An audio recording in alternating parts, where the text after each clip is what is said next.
How to fix iPhone overheating after iOS 26 beta update. Hello everyone, I am Bishaka and welcome to our channel. Now let's get right into the tutorial.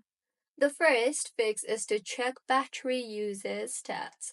So launch the settings application on your device and tap on battery.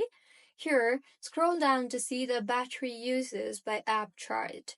You can look for unusual background activity or apps with abnormally high screen on or screen off time or system services hogging energy. The next fix is you can go ahead and try to restart your iPhone, as restarting your iPhone fixes majority of minor glitches on your iPhone, and this also clears temporary system logs that may be looping battery processes.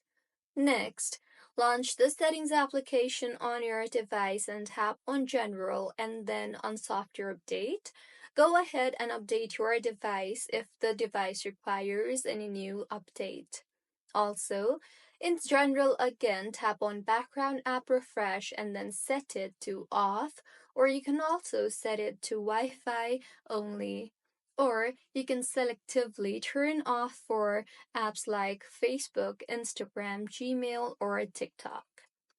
In Settings again, tap on Privacy and Security, and then on Location Services, and then on Location Services again, and make sure it is off. Or you can also scroll through the apps and switch to while using or never for non-essentials. And lastly, scroll down from the top right of your screen and you will be led to the control center. Here, go ahead and enable low power mode on your device. So, this is how you can fix iPhone overheating after iOS 26 beta update. If you find this tutorial helpful, please like the video and do comment if you have any queries. Also, do subscribe to our channel for more helpful tutorials like this. See you on the next one.